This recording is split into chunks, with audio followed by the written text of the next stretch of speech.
गजाननं भूतगणाधिसेवितं कपितजम्बो फलचारु भक्षणम् उमासुतं शोकविनाशकारकं नमामि विघ्नेश्वर पाद पंकजम। राधे राधे मेरे प्यारे भाइयों बहनों माताओं व बंधुओं, संस्कार की बातें चैनल में आपका स्वागत है। बंधुओं, आज 21 जनवरी शुक्रवार के दिन संकट चौथ का व्रत किया जाएगा और मैं आपको सुना रही हूँ संकट चौथ व्रत कथा, पूरन पूजा विधि और महत्व। बंधुओं, संकट चौथ माघ मास के कृष्ण पक्ष की चतुर्थी तिथि को आती है। बंधुओं, वैसे तो साल में 12 संकट चौथ होती हैं, परंतु जो माघ मास में आने वाली संकट चौथ है उसका महत्व बहुत अधिक है। बंधुओं, माघ मास में आने वाली कृष्ण पक्ष की चौथ को तिलकुटा चौथ, माघी चौथ भी कहते हैं। बंधुओं, जो मनुष्य भी आज चौथ के दिन व्रत करते हैं उनके सभी संकट दूर हो जाते हैं। उन्हें जीवन में कभी भी आर्थिक संकटों का सामना नहीं करना पड़ता। बंधुओं, संकट चौथ का व्रत माँ अपने पति और अपने बच्चों की रक्षा के लिए करती है। बंधुओं, यदि आपने YouTube चैनल संस्कार की बातें अब तक सब्सक्राइब नहीं किया तो जरूर करें और बेल आइकन दबाना ना भूलें ताकि आपको हमारी आने वाली सभी वीडियोस की जानकारी सबसे पहले हो सके। बंधुओं, संकट चौथ के दिन प्रातःकाल जल्दी उठें और यदि आप अंधेरे अंधेरे चाय पानी पीना चाहते हैं तो पी सकते हैं। आप खाना भी खा सकते हैं और इसके बाद जब आप स्नान कर लेते हैं, स्नान के बाद आपको निर्जल व्रत करना होता है। दोपहर 12 बजे से लेकर शाम को 4 साढ़े 4 बजे तक आप गणेश जी की कहानी सुने, अर्थात संकट चौथ माता की कहानी सुने। बंधुओं, कहानी आप पहले भी सुन सकते हैं। इसमें आपने एक चौकी पर गणेश जी की प्रतिमा रखें और सामने एक कलश रखें, एक प्लेट में कनक भर के रखें और साथ ही एक प्लेट में तिल कुटा कूट कर रखें और उस पर 10, 20, 50 जैसे आपकी इच्छा हो दक्षिणा रखें। लोटे पर सिंदूर से सातिया बना लेवें और फिर हाथ में थोड़ी सी कनक और तिलकुटा लेकर कहानी कहें या सुने। कहानी सुनने के बाद थोड़े से तिलकुटा और कनक को हाथ में रखकर सूरज भगवान को जल के लोटे से अर्घ दे देवें। थोड़ा सा तिलकुटा और कनक रात्रि के लिए उठाकर रख दें। उसे रात्रि को चंद्रमा को अर्घ देते समय इस्तेमाल करें। बंधुओं, अब मैं आपको संकट चौथ व्रत की कथा सुनाने जा रही हूँ। पूर्ण विश्वास सच्ची निष्ठा के साथ कथा को सुने ताकि भगवान श्री गणेश और चौथ माता आपके सभी संकट सदा के लिए दूर कर दें। बोलो गणेश भगवान की जय, चौथ माता की जय। एक बुढ़िया थी, उसके एक लड़का था। बुढ़िया अपने बेटे के लिए संकट चौथ का व्रत किया करती थी।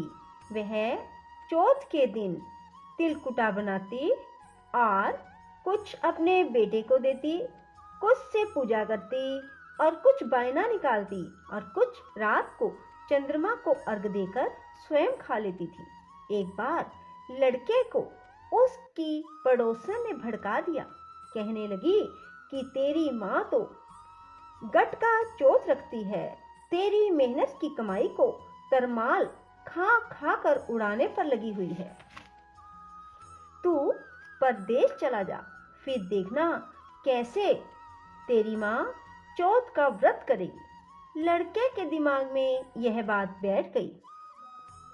उसने घर आकर माँ से कहा, माँ मैं परदेश जा रहा हूँ, मैं जो कमाता हूँ तू खा पीकर उड़ा देती है।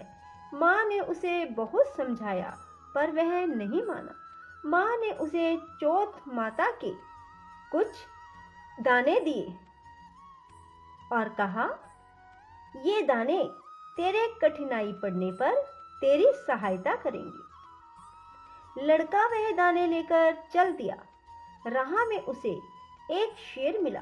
वह दहाड़ता हुआ उस पर झपटा तो उसने एक दाना उस पर फेंक दिया और कहा, हे चौथ माता मेरी माँ, यदि चौथ का व्रत करती है तो शेर गाय बन जाए। तुरंत शेर गाय बन गया।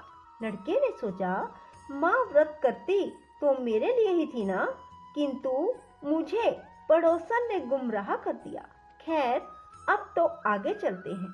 आगे राह में उसे एक नदी मिली जिसमें पानी के बजाय खून पीप बह रहे थे। उसने चौथ माता को याद किया और नदी में एक तिल का दाना डाला और कहा, हे चौथ माता, यदि मेरी माँ मेरे लिए चौथ का व्रत करती है तो दूध दही की नदी बन जाए। तुरंत दूध दही की नदी बहने लगी। उसने फिर सोचा, देखो मेरी माँ मेरे लिए ही चौथ का व्रत करती थी, किंतु पड़ोसन ने मुझे झूठे ही बहका दिया। चलते चलते लड़का एक दूसरे राजा की नगरी में पहुंचा। प्यास लगी तो एक बुढ़िया के घर गया तो देखता है बुढ़िया रोती जा रही है, बूढ़े पोती जा रही है। उसने पूछा, बूढ़ी माई क्या पानी मिलेगा? आप क्यों रो रही हो? बुढ़िया ने कहा, बेटा तुम जान कर क्या करोगे, पानी पियो और आगे जाओ, मेरा दुख तुम दूर नहीं कर पाओगे।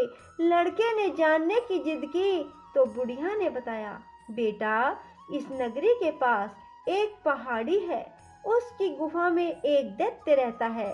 पहले वह इस नगरी में आकर कई लोगों को मार जाता था। अब राजा हर घर से एक आदमी को रोज बुलाता है।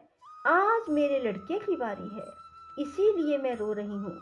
लड़के ने कहा, माई तू मुझे पूड़े खिला दे, तेरे लड़के के बदले मैं दैत्य के पास चला जाऊंगा। बुढ़िया ने कहा, बेटा पूड़े तो खा ले, पर दूसरे के लिए जान काहे को देगा। लड़का खा पी कर सो गया। रात को राजा के सिपाही बुलाने के लिए आए।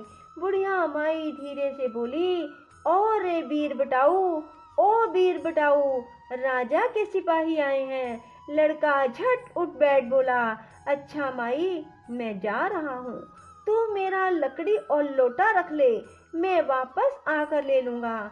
माई ने कहा, बेटा तू ऐसे घर जाएगा तो वापस कैसे आएगा?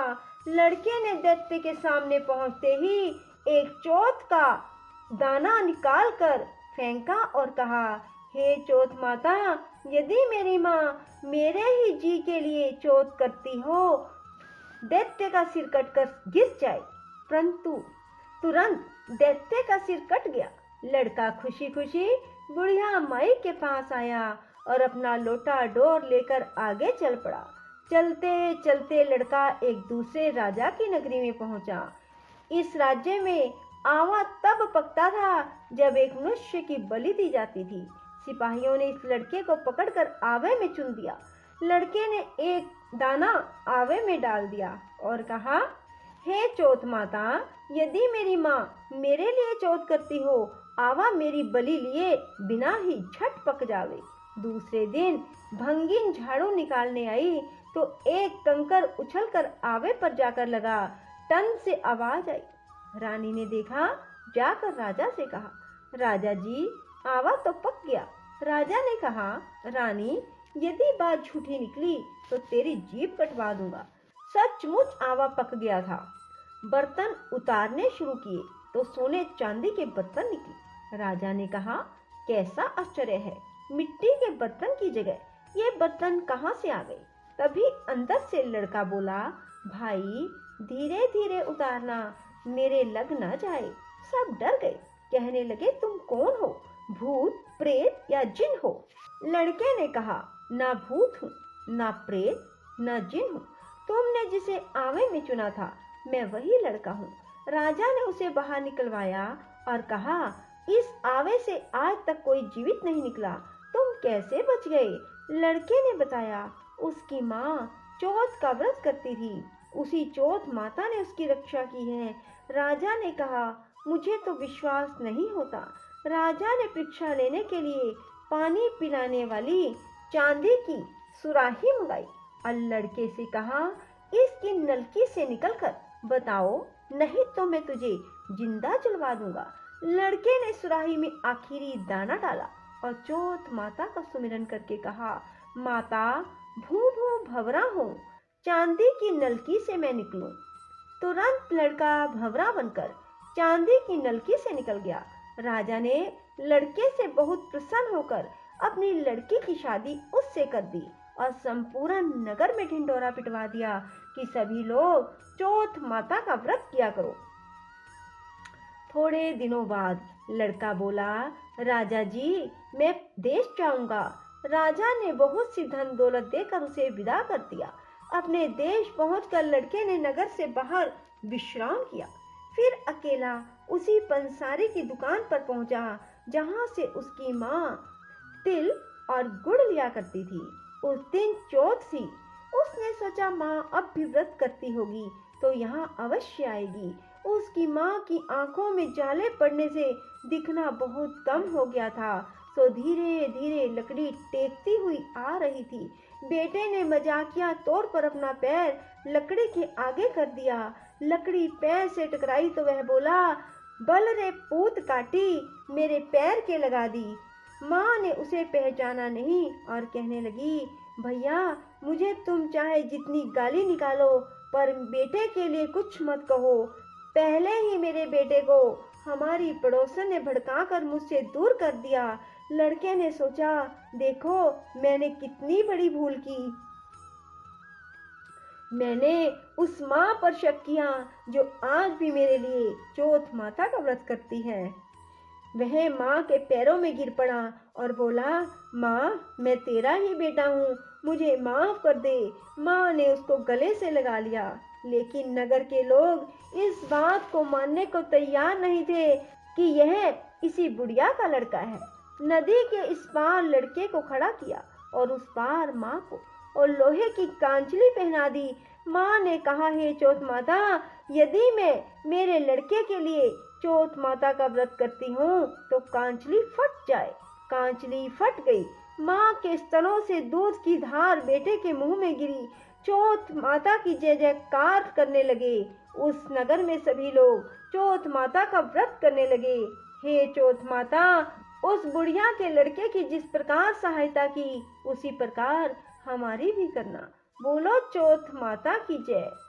गणेश जी की कथा सुने हुए दानों से सूरज जी को रोली चावल और गुड़ से पूजा करके अर्घ देना चाहिए।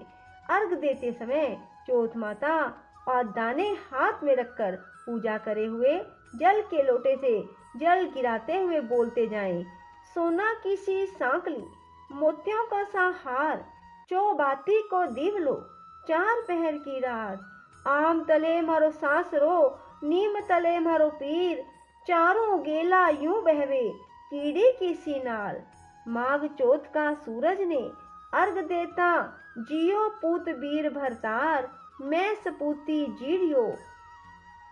माघ चौथ की रात मैं सवा मन जोइयो। माघ चौथ की रात पल्ले वाले दानों से चांद उगते हुए अर्घ दें। चांद को चूरमा या हलवा जो भी बनाया हो उससे जिमाना चाहिए और अर्घ में सूरज की जगह चांद का नाम लेना चाहिए। अर्घ देने के बाद चूरमा या हलवे जो भी बनाया हो उस पर रुपये रख के बायना निकाल कर सासू जी को दे देना चाहिए। बायना सास, जेठानी या किसी ब्राह्मणी को भी दे सकते हैं। देवर, जेठ या ससुर को भी दे सकते हैं। बोलो चौथ माता की जय, गणेश भगवान की जय। बंधुओं, अब मैं आपको सुनाऊंगी विनायक जी की कथा। बंधुओं, कोई भी कथा सुनने के बाद विनायक जी की कथा सुने बिना कथा का फल अधूरा रह जाता है। इसलिए कभी भी कोई कथा सुने उसके बाद विनायक जी की इस कथा को अवश्य सुने। बोलो गणेश भगवान की जय। एक बार गणेश जी एक छोटे बालक के रूप में चिमटी में चावल चमचे में दूध लेकर निकले। वे हर किसी से कह रहे थे, कोई मेरी खीर बना दे, कोई मेरी खीर बना दे। एक बुढ़िया बैठी थी, उसने कहा, ला मैं बना दूं। वह छोटा सा बर्तन चढ़ाने लगी तो गणेश जी ने कहा, दादी माँ, छोटी सी भगोनी मत चढ़ाओ, तुम्हारे घर में जो सबसे बड़ा बर्तन हो वही चढ़ा दो। बुढ़िया ने वही चढ़ा दिया। वह देखती क्या है कि वह तो पूरा भर गया। गणेश जी ने कहा, दादी माँ, मैं नहा कर आता हूँ। खीर तैयार हो गई तो बुढ़िया के पोते पोती खीर खाने के लिए रोने लगे। बुढ़िया ने कहा, गणेशा तेरे भोग लगना, कहकर चूल्हे में थोड़ी सी खीर डाली और कटोरे भर भर के बच्चों को दे दी। पड़ोसन ऊपर से देख रही थी। बुढ़िया ने सोचा यह चुगली खा देगी, सो कटोरा भर कर उसे पकड़ा दिया। बेटे की बहू ने चुपके से एक कटोरा खीर खाई और एक कटोरा भरकर चक्की के नीचे छुपा दिया। अब भी गणेश जी नहीं आए तो बुढ़िया को बहुत जोर से भूख लगी, सो एक कटोरा खीर भरकर किवाड़ के पीछे बैठकर कहने लगी, जय गणेशा तेरे भोग लगना, और पीना शुरू कर दिया। तभी गणेश जी आ गए। बुढ़िया ने कहा, आजा रे गणेशा, खीर खा ले, मैं तो तेरी ही राह देख रही थी। गणेश जी ने कहा, दादी माँ, मैंने तो खा ली। बुढ़िया ने कहा, कब खाई? गणेश जी ने कहा, जब तेरे पोते पोती ने खीर खाई, तब तेरी पड़ोसन ने खाई, जब तेरी बहू ने खाई तब खाई, जब तूने खाई तो पेट पूरा भर गया। बुढ़िया ने कहा, बेटा, और तो सारी बात सच है, पर बहू बिचारी का नाम मत ले। सुबह से काम में लग रही है, उसने खीर नहीं खाई। गणेश जी ने कहा, बुढ़िया झूठ मत बोल, तेरी बहू ने खाई सो खाई, एक कटोरा भरकर चक्की के नीचे छुपा दी। देख ले, मैं तो भावना का भूखा हूँ, तूने भोग तो लगाया, उसने तो भोग भी नहीं लगाया। बुढ़िया ने गणेश जी से माफी मांगी। तब गणेश जी कहने लगे, बुढ़िया, इस खीर से नगरी जिमा दे, फिर भी यह खत्म नहीं होगी। नगरी जिमा दी तब भी चरू पूरा खीर से भरा था।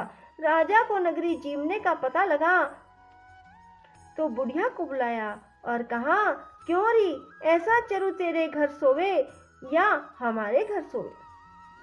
बुढ़िया ने कहा, राजा जी आप ले लो। राजा जी ने खीर का चरवा महल में मंगवा लिया। लाते ही खीर में कीड़े मकोड़े बिच्छू कंधले हो गए, दुर्गंध आने लगी। राजा ने कहा, बुढ़िया, चरवा वापस ले जा, जा, तुझे हमने दिया। बुढ़िया ने कहा, राजा जी आप देते तो पहले ही कभी देते, यह चरवा तो मुझे मेरे गणेशिया ने दिया है। बुढ़िया ने चरवा वापस लिया। लेते ही सुगंधित खीर हो गई। घर आकर बुढ़िया ने गणेश जी से पूछा, बची हुई खीर का क्या करूं? गणेश जी ने कहा, झोपड़ी के कोने में गड्ढा खोदकर गाड़ दे, और सुबह उठकर खो देगी तो धन के 2 चरवा मिलेंगे। ऐसा कहकर गणेश जी अंतर्ध्यान हो गए। जाते समय झोपड़ी के लात मारते हुए तो झोपड़ी के स्थान पर महल हो गया। सुबह बहू ने फावड़ा लेकर पूरे घर को खोद डाला, कुछ ना मिला। बहू ने कहा, सासू जी थारो गणेशो तो झूठा है। सास ने कहा, बहू मारो गणेशो झूठो तो नहीं है, ला मैं देखूं। वह सुई लेकर खोदने लगी तो टन टन करते 2 धन के टरवे निकल आए। बहू ने कहा, सासू जी थारो गणेशो तो साचो ही है, पर मन मेरो कालो है। सास ने कहा, गणेश जी भावना के भूखे हैं। हे गणेश जी, जैसे तुमने बुढ़िया को दिया वैसा सबको देना। कहते सुनते हुंकारा भरते सबको देना। बोलो गणेश भगवान की जय। राधे राधे, जय श्री कृष्णा। बंधुओं, यदि आपको हमारी ये कथा पसंद आए तो इसे लाइक करने के साथ साथ शेयर भी जरूर करना। धन्यवाद।